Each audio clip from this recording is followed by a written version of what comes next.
মোহাম্মদ থাকবে, মোহাম্মদের অনুসারী থাকবে, সেখানে হিন্দু থাকবে, বৌদ্ধ, খ্রিস্টান সব থাকবে, এটা হইতে পারে না। ইট মারো বস, আমরা পাটকেল মারবো, তুমি যদি ধান কামারো আমি দানা দেবো। কিন্তু তোমরা ওই India boycott, India boycott, India boycott করে তাতে কি যায় এলো বস? 15 বিলিয়ন, 16 বিলিয়ন, 20 বিলিয়ন, তাতে কি যায় এলো? এত জোর হলে 20 কোটি, আর আমাদের ওয়েস্ট বেঙ্গলে আছে 15 কোটি। 15 কোটি মানুষ যদি একদিকে লাইন দিয়ে ওদিকে মুতি, তোমরা সব ভেসে চলে যাবে বস।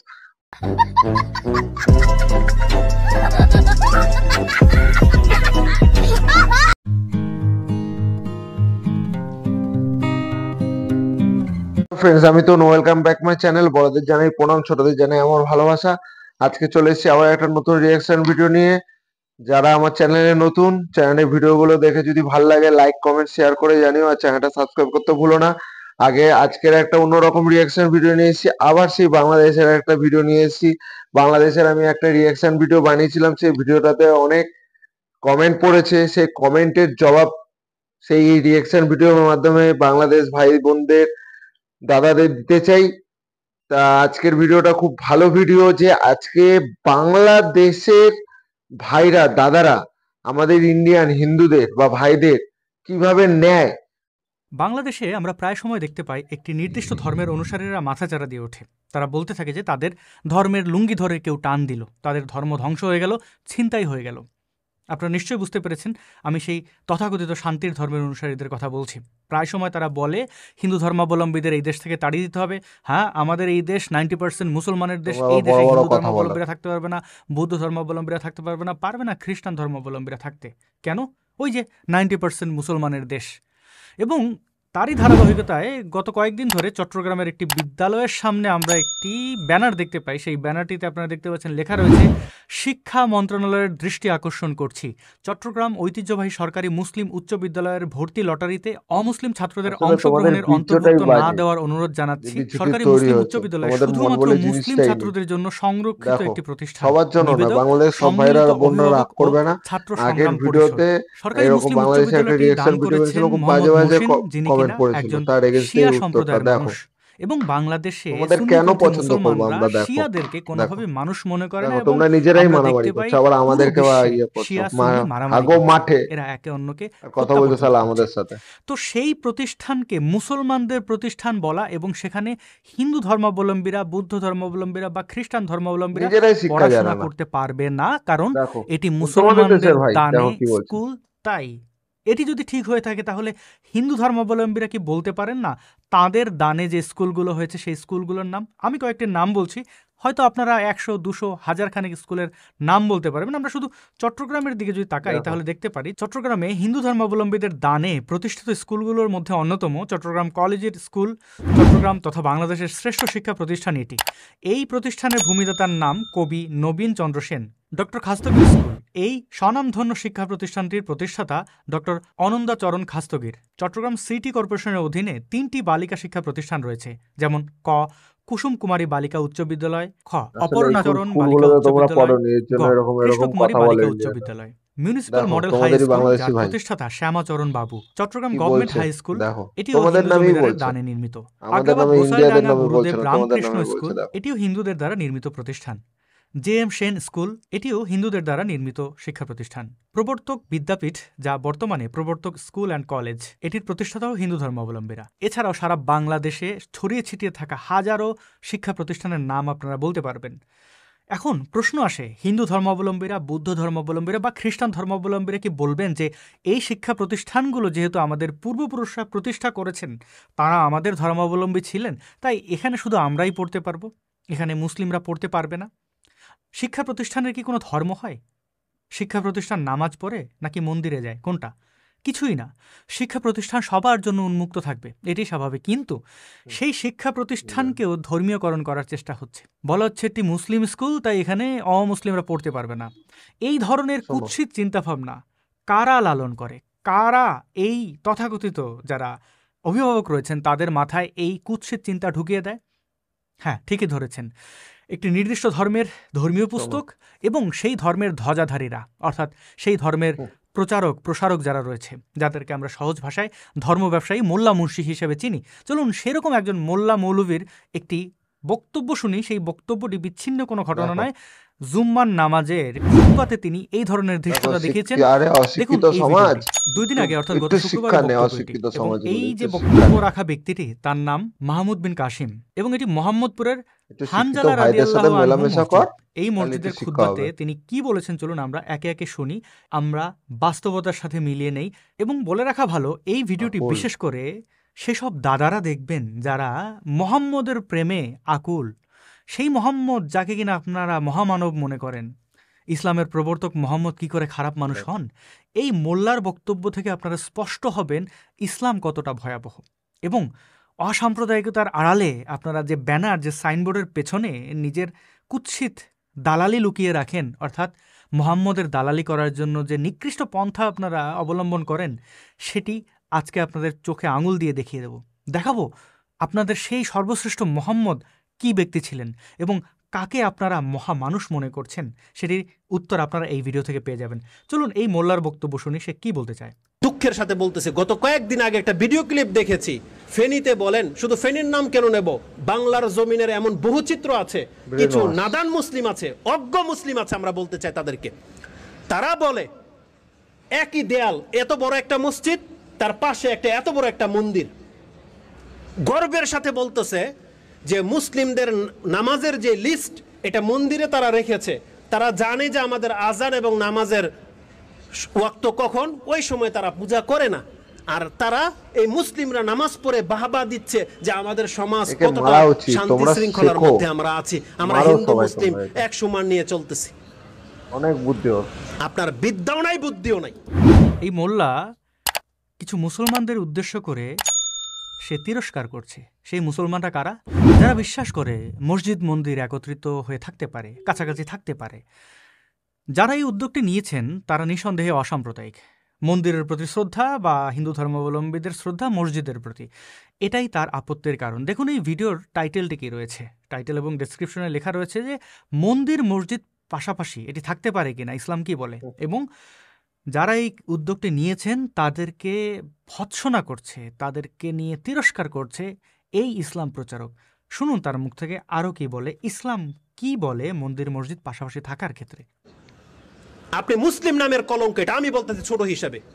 রাষ্ট্র কোন দিকে যাবে এটা আমার দেখার বিষয় না, কিন্তু আমাদের ধর্ম, মানে আইন আদালত তোয়াক্কা তারা করবে না, এটা তারা কখনোই করে সুন্দর না। বলছে কিন্তু দাদাটা, তোমাদের তাদের দেশেরই দাদা। ইসলাম ধর্ম শান্তির ধর্ম কি বলে শুনুন। আমার যে কথাগুলো বলতেছে সেটা মুহাম্মদ রাসূলুল্লাহ সাল্লাল্লাহু আলাইহি ওয়াসাল্লামের চরিত্রের মধ্যে কেউ এটা দেখাতে পারবেন? আরে মুহাম্মদ সাল্লাল্লাহু আলাইহি ওয়াসাল্লামকে তো এই কথাই বলা হয়েছিল মক্কার মুশরিকদের পক্ষ থেকে যে আসেন একদিন আপনি মক্কার ঘরে ইবাদত করেন, একদিন আমাদেরকে পূজা করার জন্য ছেড়ে দেন।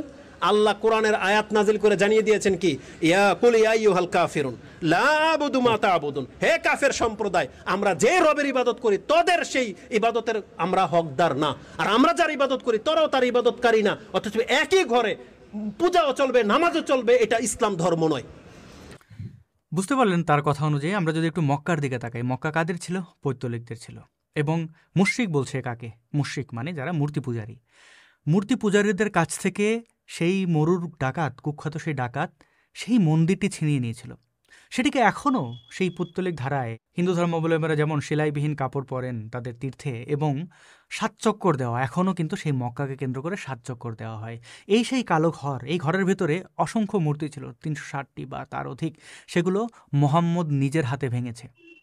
মোহাম্মদ সেই মূর্তি ভেঙেছে এবং সেই ঘরটি দেখতে পাচ্ছেন কাবার ভেতরে। কাবার ভেতরে কিন্তু কোনো মূর্তি নেই।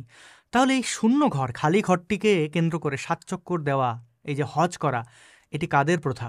এবং এই যে কালো পাথর, এই কালো পাথরে চুমু দিলে সব যে গুনাহ বা যে পাপ রয়েছে আপনার জীবনে সব মোচন হয়ে যাবে, এটি মুসলমানরা বিশ্বাস করে। এবং এই স্তম্ভকে উদ্দেশ্য করে তারা পাথর নিক্ষেপ করে, এই স্তম্ভটিকে তারা শয়তান মনে করে, অর্থাৎ এটিও এক ধরনের মূর্তি স্থাপনা। তো কাবা যেরকম একটি স্থাপনা, সেই কাবাকে কেন্দ্র করে তারা চক্কর কাটে, অর্থাৎ এটিকে তারা পূজা করে।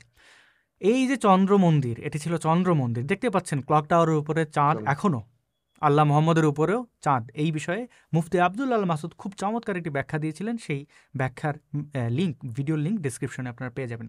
তো বন্ধুগণ, এই সেই মন্দির যেটি দখল করেছিল মোহাম্মদ কাদের কাছ থেকে? মূর্তি পূজারীদের কাছ থেকে, পৌত্তলিকদের কাছ থেকে তথা হিন্দুদের কাছ থেকে। এবং ছিনিয়ে নেওয়া, এই ডাকাতি করে নেওয়ার পরে সেই মন্দিরে কিন্তু যারা অমুসলিম ছিল তোমাদের তাদেরকে কতটা সে বোকা ঢুকতে বানিয়ে দেয়নি। রাখে কেন এসব ঢুকতে দেয়নি? দালালরা। আপনি যদি কোনো নিজেদের গাড়ি মধ্যে মারামারি ছিনতাই করে, করে নিয়ে নিজেরা যান, মাছ তাহলে মাংস সেই খায়, গাড়ির মাল খায়, প্রকৃত আর মালিককে নিজেরা কখনোই গাড়িতে মারামারি উঠতে করে। দেবেন? কারণ শোনো, আপনার মনে তো একটু ভয় শিক্ষিত যে হও, এই একটু গাড়িতে যদি শিক্ষিত হও। এই গাড়ির মালিক উঠে যায়, তোমাদের আমরা তাহলে খারাপ এই ভাবি না, গাড়িতে সে তোমরা আমার এতদিন ধরে প্রতিবেশী চালিয়েছে দশ সেটির দখল নিয়ে দেশ, নেবে। তার তোমাদের আমি নামে ভালোবাসি। কাগজপত্র, তার সব, তাকে আমি কিন্তু সরাতে যেগুলো পারবো না। অশিক্ষিত সুতরাং মানুষগুলোকে গাড়ি তোমাদেরই নিয়ে আমি দায়িত্ব, অন্যত্র তোমাদের ঠিক পালিয়ে করতে পালিয়ে হবে। বেড়াই। যেহেতু কাবা ঘরটি একটি স্থাপনা, এটি নিয়ে পালিয়ে বেড়ানো সম্ভব না, তাই মোহাম্মদ সেখানে অমুসলিমদের ঢুকতে দেয়নি। আর যে অমুসলিমরা আগের যাদের কাছ ভিডিওতে যে থেকে কমেন্ট এই গুলো পড়েছিল, কাবা এই ডাকাতি আমার করে নিয়ে ভিডিওর নিয়েছিল, শেষে দিয়ে দেবো, তারা অনুরোধ ভিডিওটা দেখে করেছিল যে নিও। এটি আমাদের মন্দির, আমরা এখানে একটা নির্দিষ্ট সময় পূজা করি, আপনারা সেখানে ইবাদত করুন। কিন্তু মোহাম্মদ সেখানে রাজি হয়নি। শুনুন আরো। এটা শিখেছেন আপনি এই যে ইন্ডিয়ার ফিল্ম স্টারদের কাছ থেকে। ওই নামধারী কিছু মুসলমান ক্যারেক্টার আছে যারা অভিনয় করে, সে ইন্ডিয়া। তাদেরকে আপনি দেখতে পাবেন মাথায় টুপিও পরে, আবার মন্দিরে গিয়ে পূজাও করে। এটা তাদের কাছ থেকে শিখেছেন, কিন্তু ইসলাম এটা আমাদেরকে শেখায় নাই। আল্লাহ বলতেছেন মুহাম্মদ সাল্লাল্লাহু আলাইহি ওয়াসাল্লামকে, যেখানে মুসলিম পাড়া দেবে সেখানে শুধু আল্লাহর আইন চলবে, এটা ছিল ইসলামের বিধান। এটা ছিল নবী রাসূলকে পাঠানোর উদ্দেশ্য। নাহলে ওমর রাদিয়াল্লাহু তাআলা আনহু তিনি খ্রিস্টানদেরকে, ইহুদিদেরকে বের করতেন না। রাসূল সাল্লাল্লাহু আলাইহি ওয়াসাল্লাম মদিনা থেকে ইহুদিদেরকে বের করে দেন নাই? কেন করে? চিন্তা করে দেখুন, বর্তমানে যে মদিনা বা শহর, এটির এটা নাম মোহাম্মদ ছিল কোনোদিনও পূর্বে বলেনি, এ ইয়াসরিব, এটি নিজের ছিল কথা বলছে। ইহুদিদের শহর। সেটিকে মোহাম্মদ দখল করে এবং এই কুখ্যাত মরুর ডাকাতের অনুসারীরা এটির নাম দিয়েছিল মদিনাতুর রাসূল, অর্থাৎ মুহাম্মদের শহর। মুহাম্মদ ছিনতাই করে নিয়েছে এই শহরটিকে এবং তার নামে শহর বানিয়েছে। আপনারা দেখতে পেয়েছেন যে মরুর যে ডাকাতগুলো ভারতবর্ষে এসেছিল, তারা কিন্তু আমাদের এই ভারতীয় বিভিন্ন শহরের নাম বদলে দিয়েছে। বিভিন্ন মন্দির দখল করে নিয়ে সেটিকে বানিয়েছিল মসজিদ। যেমনটা মরুর সেই কুখ্যাত ডাকাত কাবাকে, অর্থাৎ মন্দিরকে সে এখন কাবা বানিয়েছে এবং এটি এখানে এখন পর্যন্ত কোনো অমুসলিমকে ঢুকতে দেওয়া হয় না। সৌদি আরবে কোনো অমুসলিমদের জন্য মন্দির বানাতে দেয় না, কারণ তারা জানে কাদের কাছ থেকে ছিনতাই করেছিল। তারা যদি আবার সেখানে ফিরে যায়, তাহলে তাদের কাছ থেকে, অর্থাৎ এই ছিনতাইকৃত যে সম্পদ বা স্থাপনা, সেটি পুনরুদ্ধার করে ফেলতে পারে। এই আতঙ্ক থেকে তারা অমুসলিমদের ঢুকতে দেয় না এবং বিশেষ করে মক্কার মধ্যে অমুসলিমদের ঢুকতে দেয় না এবং পুরো আরবে, বিশেষ করে সৌদি আরবে কোনো মন্দির বানাতে দেয় না। যারা মূর্তি পূজারী তাদেরকে তারা ভয় পায়, আতঙ্কিত থাকে তাদের ব্যাপারে। এবার শুনুন ইসলামিক ব্যাখ্যা কি বলে এই মোল্লা। বলেছেন যেখানে মুহাম্মদ থাকবে, মুহাম্মাদের অনুসারী থাকবে, ঠিক আছে, সেখানে ভিডিওটা দেখলাম, তোমাদের কেমন লাগলো ভিডিওটা সেটা লাইক কমেন্ট শেয়ার করে জানিও, কমেন্ট করো। আজও আগেও বলেছি, এখনো বলছি, বাংলাদেশের সবাই খারাপ নয়, আবার সবাই ভালো না। সেম ইন্ডিয়া তো সবাই ভালো নয়, সেম খারাপও নয়। আজকে তোমাদের নিজের মনটা চেঞ্জ করো, দেখবে পুরো দুনিয়া চেঞ্জ হয়ে গেছে। এবং কমেন্ট করার আগে ওই যে আবার একটা কথা বললাম, যে নিজের দেশটাকে রিপ্রেজেন্ট করছো, তুমি যখনই কমেন্ট করছো নিজের দেশটাকে রিপ্রেজেন্ট করছো। তুমি যদি বস ইট মারো, আমাদের এখন আগে গান্ধীজি কি ছিল, আমাদের গান্ধীজি জামানায় কি ছিল, একসময় গান্ধীজি জামানায়, এখনো গান্ধীজিকে আমরা ভালোবাসি। গান্ধীজি বলছে এক গালে চড় মারলে আর এক গাল বাড়ি দিতে, কিন্তু বস এখন সুভাষ জামানা চলে এসেছে। তুমি যদি ইট মারো বস, আমরা পাটকেল মারবো, তুমি যদি ধানকা মারো আমি দানা দেবো, পরিষ্কার কথা। তা আবারও হাত জোর করে বলছি, ইন্ডিয়া দেশের নামে এমন কিছু বাজে বলো না। তোমরা বলেই যাবে, তোমরা বলেই যাবে, কিন্তু যারা শিক্ষিত, যারা কিছু করতে চায়, যারা এই মূর্খ মূর্খ নবাবদের, মানে এই যে যে দেখছিলাম মোল্লালি, এদের কথা যদি শুনে চলো বস, তোমাদের কিছু হবে না। ওই যে আবার বললাম, আইপিএল এ দেখেছো তো মুস্তাফিজুর রহমান কি সুন্দর বল করছে ভাই, ট্যালেন্ট, এগুলো হচ্ছে ট্যালেন্ট। আমরা আগাগোড়াই ট্যালেন্টকে পছন্দ করি, ট্যালেন্টকে সাপোর্ট করি, কিন্তু তোমরা ওই India boycott, India boycott, India boycott করে তাতে কি যায় এলো বস? 15 বিলিয়ন, 16 বিলিয়ন, 20 বিলিয়ন, তাতে কি যায় এলো? আজকে পুরো ওয়ার্ল্ড ইন্ডিয়ার দিকে তাকিয়ে রয়েছে গ্লোবালাইজেশনে। আজকে কত ইনভেস্ট হচ্ছে গুজরাটে, টেসলা থেকে শুরু করে বিভিন্ন রকমের কোম্পানি আছে। আজকে আমরা নিজেদের দেশে নিজেরা সব সরঞ্জাম বানাচ্ছি, নিজেদের আর্মির যত ডিফেন্সের সিস্টেমে যত কিছু আমরা নিজেরা বানাচ্ছি। ইসরো আজকে 1 নম্বরে যেতে চলেছে, নাসাও ইসরোর কাছ দিয়ে প্ল্যান নিচ্ছে। আমাদের 4-5 জায়গা, আমরা বস এসব নিয়ে ভাবি, আমাদের বাংলাদেশ কি বললো, চীন কি বললো, এসব নিয়ে আমরা বস ভাবি না। আমি সেটাও তোমাদের উপদেশ দিই যে নিজের দেশটাকে কি করে ভালো রাখা যায়। ইন্ডিয়ার পিছনে লেগে কি হবে, 150 কোটির মানুষ বস, আর তোমরা কত জোর হলে 20 কোটি, আর আমাদের ওয়েস্ট বেঙ্গলে আছে 15 কোটি। 15 কোটি মানুষ যদি একদিকে লাইন দিয়ে ওদিকে মুতি, তোমরা সব ভেসে চলে যাবে বস। অতএব খারাপ ভাবে নিও না। ইন্ডিয়া বয়কট, ইন্ডিয়া বয়কট, কিছু পাগল আছে দেখি আমি রাস্তায়, মানে তোমাদের ওখানে ভিডিও বানায় যে এটা ইউজ করবে না, দোকানে দোকানে গিয়ে বলে, তাতে কিচ্ছু কারোর যায় আসবে না বস। আমরা যদি আজকে তোমাদের গম পাঠানো বন্ধ হয়ে, তোমাদের খাওয়া বন্ধ হয়ে যাবে। অতএব অত ইয়ে করো না, আর আমরা বন্ধ করবো না, কারণ এইসব ছোটখাটো ব্যাপারে আমরা ঝামেলা করি না। আসলে তোমাদের বদ্দাদের আমরা বয়কট করেছি, আজকে বদ্দাদের কাছ দিয়ে খবর নিয়ে দেখো বদ্দারা কেমন আছে। ঠিক আছে, আর তোমরা তো বলেছিলে আমাদের প্রাইম মিনিস্টার নরেন্দ্র মোদীকে ঢুকতে দেবে না, আজকে নরেন্দ্র মোদীকে তো ঢুকলো, তোমরা কি করে নিলে? আসলে করে তোমরা অশিক্ষিত দল, ওই মাদ্রাসায় লুঙ্গি পরে গেলে তোমরা শিখতে পারবে না। স্কুলে যাও, শেখো, কলেজে পড়াশোনা করো, জানো, এবং ভালো বন্ধু বান্ধবের সাথে মিশো, ওই গাঁজা ফেন্সিডিল খেয়ে পড়ে থাকলে হবে না। চলো, আজকে ভিডিওটা শেষ করলাম। এরকম ভিডিও যদি ভালো লাগে লাইক কমেন্ট শেয়ার করে জানিও। টাটা।